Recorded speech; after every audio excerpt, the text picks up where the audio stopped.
Yeah, it's your boy Chili here. Quick update. You know, it's the end of the month now, and I haven't really hit the targets that I set for myself. And that's fine. That was expected. But, you know, as usual, we are going to pause the Patreon. So, you know, for all of you, those who support there, as always, thank you very much. It is much appreciated. But, you know, we're going to take a pass on that this month. I didn't make zero progress. I didn't make enough to, you know, start getting videos out, but I did do a little bit here and there. Things have been crazy. Haven't been able to do much, but I do what I can. And let me share with you what I got. So, as part of, like, you know, the tasks that I want to, things that I want to explore, features that I want to implement, give me a better idea of how I want to organize things. One of those is obviously the ability to do transformations per sprite. And I got that working now. Let me just show you. Let me show you. I don't know if I've only got one window going right now. So here we go. And you can see now, it's probably hard to tell, but before the sprites were orbiting around a point, but the sprite itself was not rotating. And now we've got rotation on our sprites. Beautiful. So like when we draw a sprite to the sprite batch, what we're doing is we're writing some vertices and we're writing some indices into a mapped buffer that will be uploaded to the GPU and, you know, used for rendering. But what you notice about, if you just got quads, the vertex stream is just 4 vertices representing a quad, 2 triangles. The pattern of indices never changes. So you're always writing the same values into the same place in memory. So I just turn that into a static index buffer, and I just have to create it once. I changed the sprite batcher so that now it sizes its vertex buffer and index buffer based on, you know, maximum number of characters, maximum number of sprites that you want to be able to draw in a single draw. So that's all nice. Now when I change this value, it won't break stuff. So here's what it looks like with 2,000 characters. You know, 2,000 sprites is already quite a bit. I'm only spawning them within this square region here, so that's why you're not seeing any on the edges. But if we look at the task manager, yeah, we're running in release here. So yeah, we're like using 0.23. Sometimes it jumps up a little bit, but nothing. Not using much of anything. Also, it doesn't even register that it's using the GPU here, and that is weird. That is very strange. But yeah, it's like nothing. And so that's one of the reasons why I'm not even worried about doing transformations on the CPU side right now. But like, I mean, we could increase this. Like, let's do like, you know, 400% that workload. Now we're drawing 8,000 sprites per frame. I mean, you can see here it's like barely pushing, you know, 1%. Sometimes it jumps up, but mostly it's just like, it's just chilling. It's like this is nothing to me. I don't feel anything. I mean, OBS Studio is, you know, it's cranking, it's churning away here. Well, let's have some fun here. Let's check something out. Boom. Okay, what do we got here? Yeah, we're like solid 144 frames per second. So, and we're hitting, because that's what my monitor can do, and I'm doing VSync here, so we're hitting what we want. I mean, let's add a graph here. Utilization. Well, what do we got?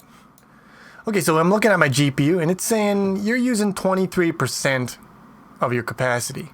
Now you look at my CPU.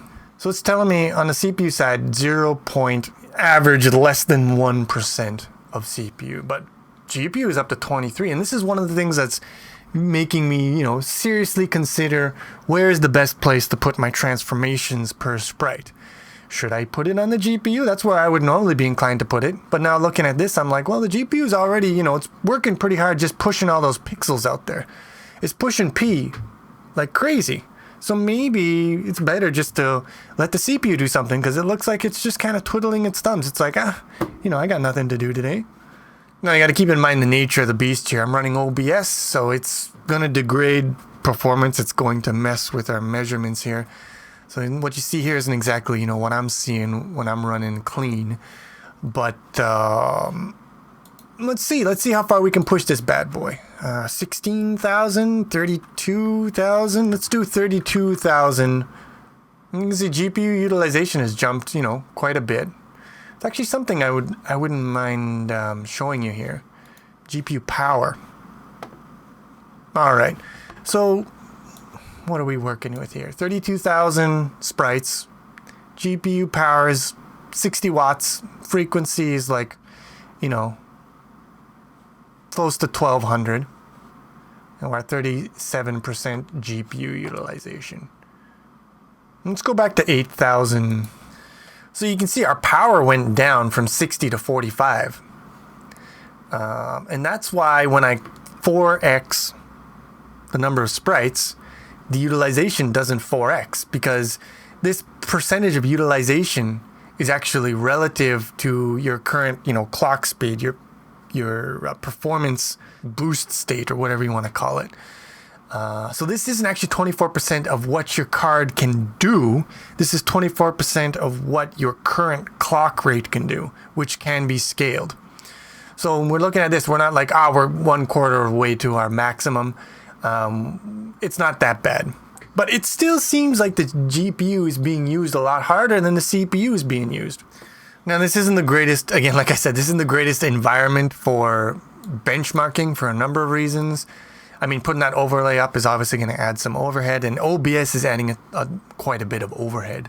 So I don't want to, I can't really show you guys the real numbers, but in my own personal testing, at this current setup that I got right now, I can do 250,000 sprites on the screen, each one with all the transformations done on the CPU. And I'm still, hitting well above 60 frames per second. Yeah, if we look at console present mon, it's saying we got 80 FPS around, and that goes up a little bit even after you don't have OBS running. So we got a lot. We can push a lot of sprites, and there's still plenty of room for optimizations. Think about it. I'm not doing any Z buffering right now. Think about the insane amount of overdraw that we're getting in here when you've got 250,000 sprites. There's many pixels that are being written and written over and written over again that don't need to be. And I mean, in this case, every single entity is getting a special transformation applied to it. But in a 2D game, a lot of your sprites are actually just tiles. They're very regularly spaced in the background. You don't rotate, the camera rotates them, but you don't rotate individual tiles independently of the map. And if they're fully square, if they're the part of the layer 0 of the tile map, then they don't need alpha blending either. If it's on a uniform grid, you don't need to even upload, for the tile map, you don't need to upload vertices per frame. You could probably just keep them in a static buffer and refer to that somehow. So there's a ton of optimizations to be had here. But even without any optimizations, I mean, you push 250,000 sprites. That's a lot. That's not, and you don't need anywhere near that much. I mean, in some situations like bullet hell particles, but then those are very small too, so that's a different case than what I'm testing here. Now, if we look at in Task Manager again to get an idea of CPU utilization, we're now up to 6%, which is quite a bit when you consider that, all the drawing right now is running on a single core. If you had multiple windows, they'd each run on their own core, but right now all this is running on a single core. So 6%, but of the whole CPU is how much percent of the whole of one core.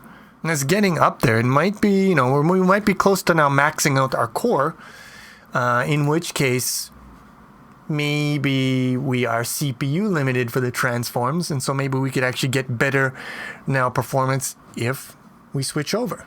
This is going to add a lot of overhead, but let's put up the overlay again and see what we see in terms of performance. Yeah, it's telling me 70 frames per second. We were getting, around 80 when I didn't have the overlay up. So, but look at the GPU. The GPU is now close to its maximum. It's about getting up to 200 watts of utilization.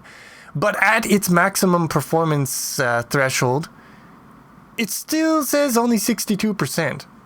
So this is telling me, yeah, it might it might certainly be the case that we can get a performance boost by doing these transformations on the GPU side. That's great. I want to do the camera transform on the GPU side anyways, so it'd be nice to be able to concatenate the per instance matrix, or maybe even build the matrix in the vertex shader. Just upload parameters like rotation angle, build the matrix on the GPU side and multiply it. Oh, who knows? But yeah, so that's definitely an experiment that we want to try. To summarize the experiments that I'm really interested in trying next, now that I've got this basic functionality set up, I want to see the difference between Z-buffered and un-Z-buffered with an extreme amount of overdraw. I'm expecting that to improve the situation a decent amount, but we'll see. Maybe it doesn't. Maybe it's not as big a win as I think it is. And I definitely want to see what it looks like when I'm doing these transforms on the GPU, on the vertex shader, instead of on the CPU side. I expect that to improve this number here when I'm running with an extreme amount of sprites being drawn. And the last thing I want to try is I want to see what the virtualization cost will be when I'm processing a large amount of entities. Because right now, the Sprite batcher draw call is virtual. This one is not virtual. And there's going to be another layer above this one. And that one, if we make that layer also virtual, that's 3 virtual calls per entity. And let's see if we got any in here. No, there's no virtual call in here. So right now I'm at 1. If I triple that, does that move the needle? Because the more things I can make virtual, the more powerful the framework will be, the more it'll be able to be optimized, the more customizable it will become, the more flexible it will become. But if there is a significant overhead, then we've got to think about that trade-off. So I want to see what that's like. But those are the 3 that I'm looking at: Z-buffer, vertex shader transformations, and virtualization. I'll be performing those experiments, and I'll let you guys know what I come up with. Yeah, just a little peek into what I've been looking at when I've got little slivers of time during the month. And that's not a lot, but it is what it is. Hope you enjoyed it, and I will see you again with something